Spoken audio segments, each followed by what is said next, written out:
Hello, Louisville. Let's start by thanking Creative Mornings. I think this is the biggest crowd we've had yet. And I'm super excited to be here as the first speaker on the second year. I also wanted to take this opportunity to welcome Taylor to town. This is the last day of her first week with Kertis Creative. And I think Aaron, are you in the crowd here? Aaron is starting his first week with Kertis Creative in 2 weeks. So let's welcome Aaron. I also wanted to take this opportunity to do something that almost never happens and thank the video team directly. Just a tip for everybody, always thank the video team. They have a lot more control than you think they do. So I wanted to start, I kind of got a chance to mingle a little bit before all this started and wanted to kind of figure out how we all might be connected. So if we are married, please clap. That is not true. That is not true. If you work for Kertis Creative, please clap.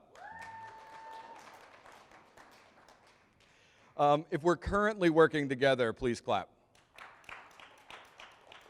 If we've ever worked together, had a meeting together, had coffee together, worked on a project together, or almost worked on a project together, please clap.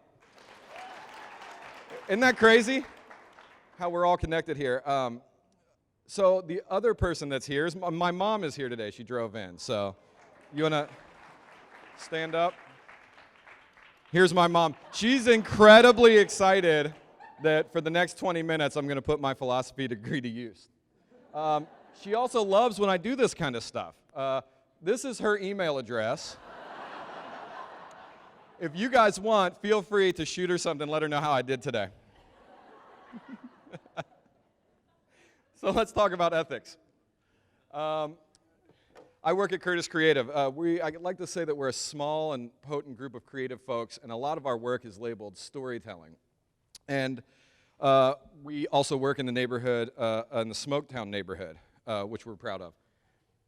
Ethics and storytelling are both fairly abstract concepts, so I wanted to spend a little time kind of defining what we might be talking about this morning. So when I think about ethics, I think about two specific ends of the spectrum. One is if you're on the religious side of the spectrum, I think that a lot of ethical theory would be really bracketed up with the idea of ethics of reciprocity. We all know this as the golden rule. So if you're a Christian, you might say, do unto others as you want them to do unto you. If you're a Muslim, you might say, the most righteous person is the one that consents for himself what he consents for other people.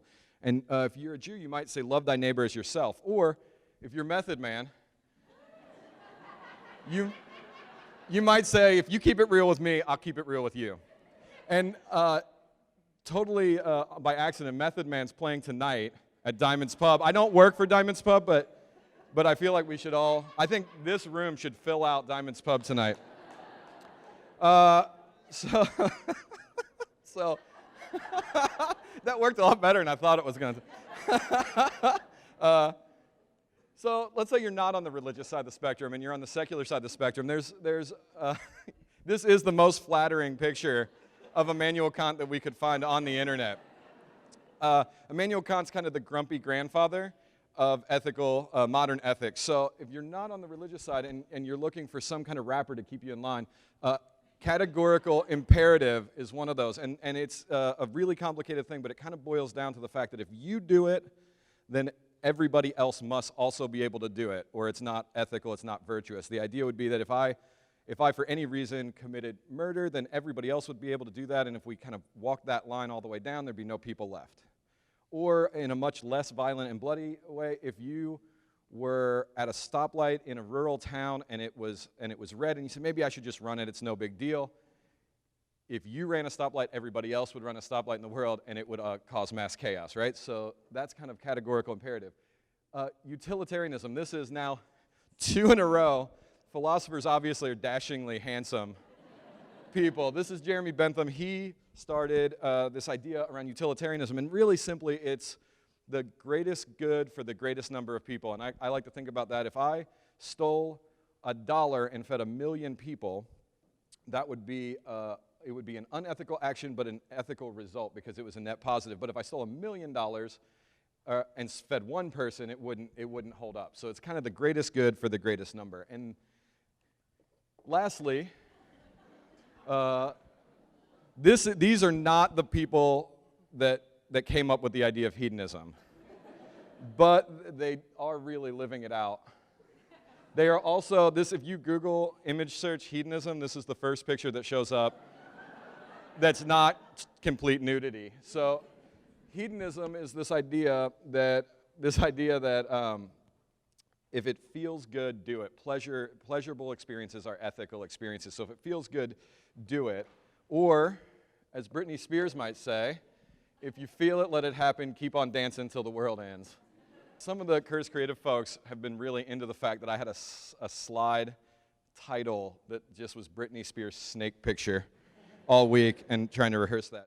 What I'm saying is ethics is kind of confusing. These are really big ethical theories, and they seem to contradict each other quite a bit. So if ethics is confusing, maybe we should just move on to storytelling. What is storytelling? Well, it's a really trendy buzzword right now. And so I was trying to think about what does storytelling look like, and I thought, well, this is a good example, right? Like this is what when we think of storytelling, we think around the campfire and people are talking. This gentleman's obviously writing his novel on his typewriter. That's storytelling. A novel is a pretty classic form of storytelling. For me, this is something that I would think about when I would look at storytelling. But we're seeing stuff like this a lot. And how many people have taken a picture like this, honestly? Yeah. You know who else does? Walmart. If Walmart's doing it, it's done. It's done. It's time to move on. So, I guess, yeah. So I guess what I would like to do is define some of the principles of storytelling that Kertis Creative uses to make sure that we consider what storytelling is. So stories have a specific structure. There's a beginning and a middle and an end to stories. And they're not flat and they're not one thing.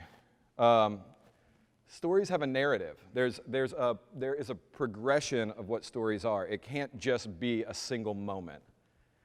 For us, stories have tension. I had the word conflict up here for a while, but we don't have conflict in everything. But we do have to feel a little bit of tension along the way so that we can understand what we're working through. For us, storytelling is individualized. It means that we want to take this big, big world idea and shrink it down through one person's experience and then project it back out so we all better understand it. So what I'm saying is, not everything is storytelling. And it seems like today maybe everybody wants everything to be storytelling. I'm not sure. For me, there's a big difference. An encyclopedia is not a novel, and a sitcom is not a documentary. There's a lot of things in this world that are wonderful, and they're not all stories. So what I'm saying is I'm not sure that I can really pin down ethics and stories either. So what I want to do is spend a couple minutes and talk about how we ethically produce work. Much of that is storytelling, in a way that lets us go to sleep at night, knowing that we're not hurting the world. How do we ethically produce work? First, be empathetic. That's a really weighted emotional word, and the way I think about the idea of being empathetic is putting ourselves in somebody else's shoes. And by putting ourselves in other people's shoes, it lets us know if we're going to accidentally do wrong or cause harm. I think that it was best made clear to me recently with this project we did with the Ford Foundation. It was a rural entrepreneurship project where we traveled through the Deep South and we worked with folks that were woodworkers and farmers in towns that sometimes had 300 residents. And that is nothing that I or the team could understand. And we wanted to make sure that we best represented them to the world. And so we had to really kind of live in those moments with them. Don't exploit. This is something that everybody says, I would never exploit somebody. That's a wrong thing to do. But we accidentally exploit often. The things that I think about is that we need to have a system in place, and we've done this at work, where we've put a system in place that will let us make sure that we're not crossing any of those lines. Here's three folks that are members of Kentuckians for the Commonwealth, a longtime partner at Kertis Creatives, and we look at they're in deep eastern Kentucky, and that's kind of a land of exploitation, right? And so we did not want to kind of fly in and make that problem any worse for anybody. So we had to step back and say, if we do this project, does our work point towards a greater good? Does it make something better for the client and for the people we're working with? And will it be used as intended? That's the other thing. Once we make something into the world and we release it, we have to make sure that we've made it in such a way that it's used as intended. And these are real people, and there's real stakes to this work. Slow down. This is we're all under deadline, and we're all making things, and we all need to get paid, and we all need to do the next project. But when you're rushing through stuff, there's a lot of opportunity to accidentally cross some ethical lines you didn't know you were doing. And slowing down is one of the things that we do. I mean, this was a project that we did in Guadalajara. This is like a creative person's perfect project, right? It had a real budget. We were going to a place we'd never been. We had somebody pick us up at the airport with our little name, and he picked us up, and we had a driver that took us, and we were ready to be guns a-blazing and tell the story of Mexican humidors picking agave, which is something I know a lot about, obviously. And what we realized is that we were so itching to make the work that we were really lucky, because we showed up to where we were going to be picked up to be taken to the field. We showed up, and it was too early, so we had to wait. And then we got into the back of a pickup truck with these guys, and we got to the field, and it was still dark out, and we had to wait. And so what we did was we listened, we were present, we worked to cultivate moments, and then when the sun came up, we had some folks, and we were able to get to know them and work with them in a way that was really representative of their experience in the world. Aim for accuracy. This is a piece that's tricky as well. We talk about being accurate versus being perfect. Stories, in my mind, are accurate. They're a reflection of what we've seen. They're not perfect. And there's a lot of creative work that can really be perfect, and we can work and work and work on that. But stories have to have a little bit of this gray area, just like ethics have a little bit of a gray area. The example that I had for this was a music video that we did with Joan Shelley. You guys know Joan Shelley? We're huge fans, and she came to us and said, I want to make this music video. The song had a lot of water themes in it, and so we said, what do we do with that? And we wanted to shoot something live and make it kind of an artistic collaboration. So live video production, live music, some kind of water element. Let's just do it in a car wash. That's what we said. And we thought the imagery would be amazing. She was into it. We were into it. Unless you guys have recently recorded audio in a car wash, it's a lot louder than you would imagine that it would be. And so we got in there, and so we had a choice where we had this kind of commitment to the product, but at the same time it wasn't working, and we could have taken the track of music and just dubbed it over and had it appear live and have it feel live, but have it not be live. But instead we just recorded it with all the sounds and all kind of the burden of the music, and Joan sung over the sounds, and it made it much better, and I think it lets the audience feel what we felt that day. Trust your gut. This is something Brett Marshall on our team talks about a lot, and it's kind of like the ethical fail-safe. So it's up to you, but what we say, here's Brett. He's the guy jumping. This is the best picture I could find of Brett with trust involved. So this is Brett high kicking over 2 interns, while Wesley, who's in the back, on her first day of work. So Brett says, trust your gut. What does that mean? That means if it doesn't feel right, it probably isn't. If you think it might be wrong or hurt somebody, it probably will. If you don't know, you can't do it. So you got to really train your gut and trust it. And since Brett's not here today, I wanted to show you how Brett trains his gut. I'm going to let this go for just a second. It gets better. Yeah.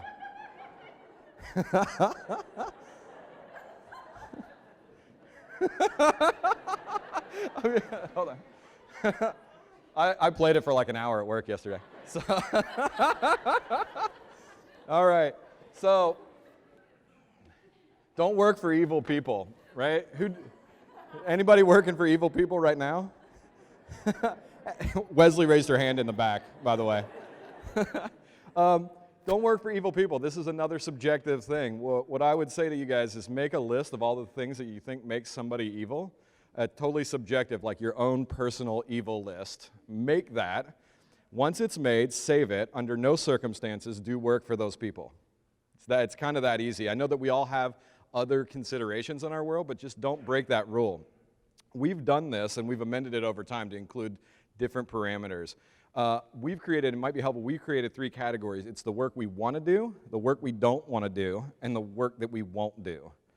And those first 2 are the places that you can operate. That last one is off limits. Be honest. Storytelling is built around trust and access to people. We have a responsibility to share their voice with the world. It's important to be transparent and to be vulnerable and to tell the truth.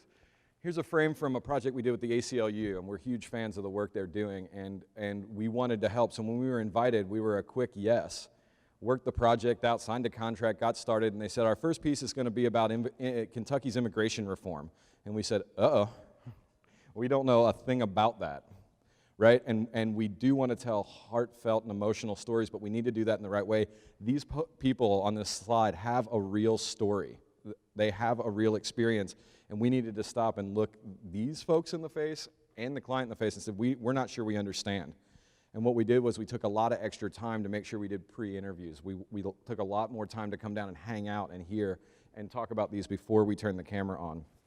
So don't fight with other creatives. This is something, when I was given the chance to do this, I was going to work this in, whether it made sense on the topic or not.